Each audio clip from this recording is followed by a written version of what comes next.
Hello friends, जय हिंद, वंदे मातरम। Welcome back to our YouTube channel.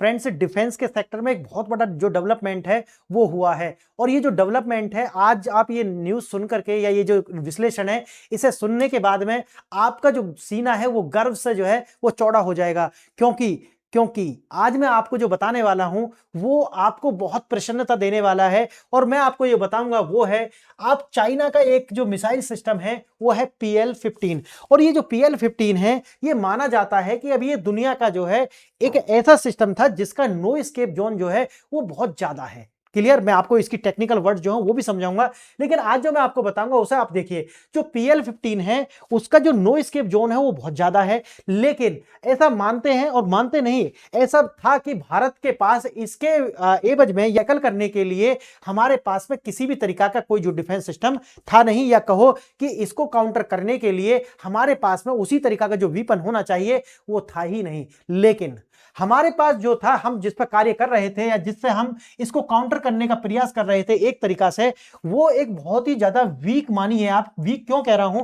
क्योंकि उसकी जो संख्या है, उसका जो डिप्लॉयमेंट है, उसकी संख्या इतनी कम थी। और तीसरा जो कारण था वो था उसकी विदेशी निर्भरता, यानी कि उनको हम खरीदते थे स्वीडन से। और स्वीडन जो है, आप जानते होंगे कि ये अब वैसे अपने आप में ये एक तरीका से जो ये जो मिसाइल हम जो यूज कर रहे थे उसका नाम है मीटियोर। जो मीटियोर है, अगर आप देखें तो आधुनिक ज्यादा है इससे। आप अगर देखते हैं तो जो PL-15 है इससे कहीं ज्यादा आधुनिक है मीटियोर। लेकिन मैं जैसा आपको बताया है, क्योंकि इसका जो डिप्लॉयमेंट है और इसको जो हम इंडेक्ट कर सकते हैं वो कर सकते हैं राफेल के अंदर।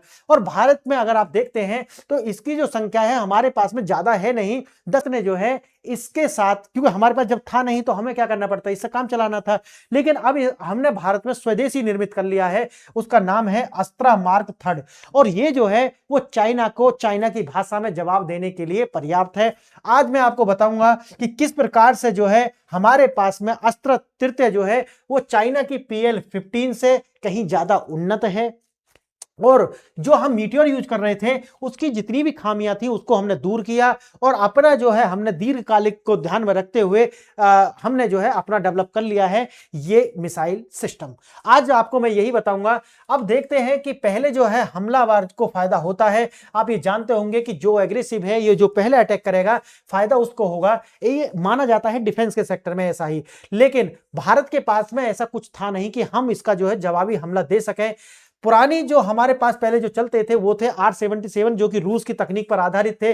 लेकिन ये बनाए गए थे कि कोल्ड वार के समय में जिस तरीका के आपस में अमेरिका और रूस की अपनी आपस में प्रतिद्वंदता थी उसको देख करके, लेकिन ये बहुत ज्यादा ओल्ड थी और ये जो टेक्नोलॉजी थी आउटडेटेड थी। लेकिन आज की जो टेक्नोलॉजी है वो एकदम बदल चुकी है। और मैं आपको आज ये बताऊंगा कि किस प्रकार से जो चाइना का PL-15 है इसके अंदर जो प्रिपल्सन जो आता है वो सॉलिड फ्यूल से आता है, और ये सबसे ज्यादा इसकी वीकनेस है। आपको मैं बता रहा हूं, बेशक आधुनिक है लेकिन जो ये ठोस प्रोपेलेंट यानी कि जो इसका फ्यूल है वो ठोस है, इस वजह से इससे आता है। क्योंकि इसका वेट बढ़ेगा, ये इसकी अपनी क्षमता के साथ कंप्रोमाइज करता है। लेकिन जैसा कि मैंने आपको बताया कि जो मीटियोर है उसके अंदर लगा हुआ है रैमजेट इंजन। और रैमजेट इंजन अगर आप जानते नहीं है तो आप कमेंट कीजिए, मैंने वीडियो बनाई है रैमजेट, स्क्रैमजेट और रॉकेट के ऊपर, आपको मैं वो लिंक प्रोवाइड करा दूंगा जाकर के। अगर आप सारी वीडियो देखना चाहते हैं तो आप टेलीग्राम से जुड़ जाइए, सारी वीडियोज आपको वहां पर मिल जाएंगी।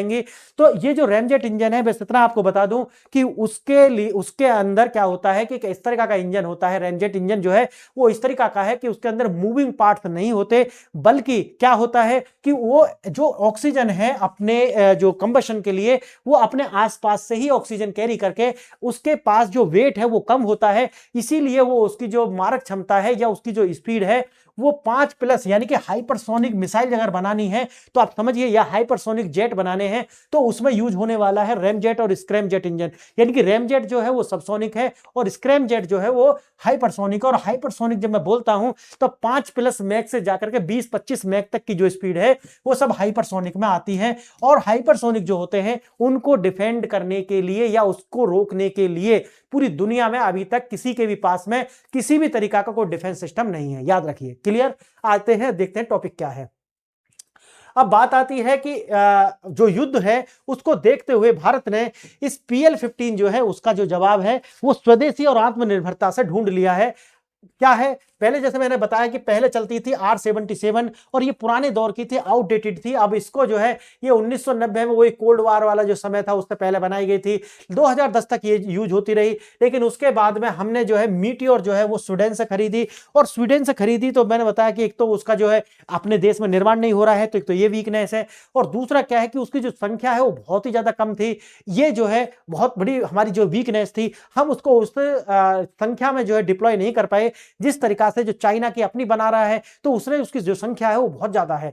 अब देखना एक ढांचागत बदलाव है, चीन का PL-15 मिसाइल का आगमन, ठीक है। अब जैसे मैंने बताया है कि जो चीन की जो PL मिसाइल है, इसके अंदर जो है वो, जैसा आप जानते हैं कि जो रेडार सिस्टम होता है उसके अंदर होता है ESA, जैसे आप जानते हैं उसके अंदर क्या होता है, ये देखिए AESA जो होता है ये काम क्या करता है, ये काम करता है ट्रैक और इंटरसेप्ट करने का। ये जो टेक्नोलॉजी है ये इंटरसेप्ट करती है, लेकिन जो चाइना की जो मिसाइल थी PL-15 वो इसको भी क्या कर सकती है, डिसीव कर सकती है। याद रखना, इसको भी डिसीव कर सकती है, इसीलिए ये हिट करेगी। जब भी इसको छोड़ा जाएगा तो इसको जिस देश में छोड़ा जाएगा उसकी लैंड को हिट करने की जो प्रोबेबिलिटी है वो ज्यादा है, क्योंकि इसके पास में है AESA जैसी जो तकनीक, जिससे वो रेडार इसको इंटरसेप्ट कर ही नहीं पाएगा।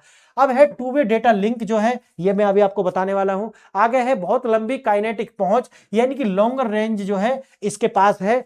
और चीन के PL-15 ना केवल इसके पास है, बल्कि PL जो 15E नाम का जो ये जिसको निर्यात करते हैं, ये पाकिस्तान के पास भी है, याद रखना। अब ये जब पाकिस्तान तो इनका प्रॉक्सी है, तो उनके पास तो होनी ही चाहिए। अब देखना PL-15 का जो एंगेजमेंट है वो कितना है, देखना ये वाला है, यानी कि इतना बड़े क्षेत्र में है। अब R-77 जो था उसका कितना था, इतना छोटा सा क्षेत्र है, तो इसका एंगेजमेंट बहुत ज्यादा है। और ये जो चलती थी वो थी डिफेंसिव एनवलप के ऊपर, यानी कि ये आपके चारों साइड एक एनवलप, एक घेरा बनाती थी, और ये जो चलती है वो चलता है किस पर, एंगेजमेंट पर, यानी कि इंटरसेप्ट करेगा, ये डिफेंस करेगा, ये इंटरसेप्ट करेगा। याद रखना इसको, अब मैं आगे बताऊंगा आपको। PL-15 जैसी लंबी दूरी की मिसाइल है, हमलावर को R-77 जैसी पुरानी जो आउटडेटेड मिसाइल है उनसे जो है कहीं ज्यादा बेहतर है, जो उसका रक्षा का जो दायरा है वो कहीं ज्यादा है। किसका, PL-15 का। यह पाकिस्तान के पास भी है, जैसा आपको पता है। अब रक्षात्मक युद्ध अभ्यास के लिए मजबूर होना पड़ता है, पहले फायर करना है, फर्स्ट शूटर जो है, जैसा मैंने आपको बताया है, वो जो है वो जीतता है। आगे है तत्कालिक जवाब, रक्षक ढाल। और जैसा मैंने बताया कि पहले हम क्या यूज करते थे, मीटियोर यूज करते थे, उसकी अपनी कमी थी, और कमी क्या थी, वही था कि संख्या और जो डिप्लॉयमेंट है और जो उसका इंटीग्रेशन है वो राफेल के साथ था। और राफेल आप जानते हैं ये भी हमारा विदेश पर आधारित है, ठीक है, इसको भी हम दूर से मंगाते हैं। और फिर जो मीटियोर है वो इसके साथ एकीकृत है, तो इसका मतलब है कि सारा का सारा बाहर का है। और युद्ध की स्थिति में हो सकता है कि हमारे पास इनके सोर्स कोड ना हो, सोर्स कोड नहीं होने से हम इसका जो यूज है हम युद्ध के समय में कर ही नहीं पाएंगे। क्यों, क्योंकि वो ब्लॉक कर देगा इसको, और ब्लॉक कर देगा तो इसका जो सॉफ्टवेयर है वो लॉक हो जाएगा, और ये हम इसका अपना जो काम है वो निकाल नहीं पाएंगे। तो आप समझिए कि हमारे जो, देखो एक आप समझिए, ये भी आपको जानना बहुत जरूरी है कि जो भी मिसाइल सिस्टम होते हैं या जो भी डिफेंस के जो सामान आते हैं उनमें सबसे महत्वपूर्ण होता है उनका सोर्स कोड। यानी कि जिस तरीका से इंसान का DNA होता है ना, उसी तरीका से ये टेक्नोलॉजी कैसे बनी है उसकी इंफॉर्मेशन को बोलते हैं सोर्स कोड। सोर्स कोड जो है अमेरिका जैसे देश है या फ्रांस जो है वो हमारे साथ साझा नहीं करते। अभी विवाद भी रहा था, आपने देखा होगा कि राफेल के जो सोर्स कोड है वो हमारे पास नहीं है, इसको लेकर के विवाद हुआ था। तो ये बात सही है, अब जब सोर्स कोड हमारे पास नहीं है तो हो सकता है कि क्रिटिकल सिचुएशंस में जो है हम इसका यूज ही ना कर पाए, तो एक ये कमी भी थी। आगे देखना, और ये जो थी वो VBR का मतलब है बियॉन्ड जो है visual range, beyond visual range, मतलब जहां तक दिख भी नहीं रहा वहां तक इसको लॉन्च कर सकते थे। ये तो था इसकी जो है अपनी जो विशेषता थी। और तीसरी जो विशेषता इसकी थी जो मीटियोर हम यूज करते थे वो था इसका रैमजेट इंजन। याद रखना, क्लियर। आगे देखते हैं, रैमजेट प्रणोदन जो मैं आपको बता चुका हूं, जहां पर इनकी जो PL-15 अपना जो सांस तोड़ देगी वहीं जाकर के ये जो है इसको क्या करेगा, थ्रस्ट प्रदान करेगा, ये रैमजेट इंजन। याद रखना, क्योंकि ये हल्का होता है इसीलिए जो है ये ज्यादा आपको थ्रस्ट देगा। मीटियोर एक रैमजेट प्रणोदन प्रणाली है और ये उपयोग करती है जो मैं आपको बता चुका हूं अभी। और अगर रैमजेट इंजन और स्क्रैमजेट में क्या डिफरेंस है उसके लिए आप कमेंट करें, मैं आपको वीडियो प्रोवाइड करा दूंगा। अब है अभेद्य क्षेत्र, no escape zone. No escape zone जो है आप जानते हैं कि इसका जो है बहुत ज्यादा है, हमारा जो अस्त्र आया है उसका बहुत ज्यादा है। और ये जो है PL-15 और PL-15E दोनों को जो है बराबर जो टक्कर देने वाला है। और PL-15 और मीटियोर जो है, जैसे मैंने आपको बताया, मीटियोर कमजोर क्यों था आपको पता है? ये जो आपको दिखा ना इधर, ये भारी है क्योंकि मैंने जो कमी आपको 3-4 बताई है उसकी वजह से। अगर तकनीकी रूप से देखा जाए तो PL-15 से कहीं ज्यादा आधुनिक है ये जो आपका मीटियोर है। आगे देखना, यह दुश्मन की रणनीति को जटिल बनाती है और लंबी दूरी से लापरवाही लॉन्च को हतोत्साहित करती है। यानी कि चाइना हम पर अब जो है, अगर हमारे पास मीटियोर भी है तो ये तो जरूर है कि भी सेकंड स्ट्राइक वो कर सकता है भारत भी। क्यों? कि उसके पास भी इस तरह की मिसाइल है, तो एक डिफरेंस जो है वो बना रहता है। आगे देखना, मीटियोर एक शक्तिशाली निवारक है लेकिन यह एक सार्वभौमिक समाधान नहीं था। क्यों नहीं था? क्योंकि हम आयात पर निर्धारित थे और उनकी संख्या बहुत कम थी। लगभग 2 जगह शायद हमने जो है इसको इस प्रकार से इंस्टॉल किया हुआ है।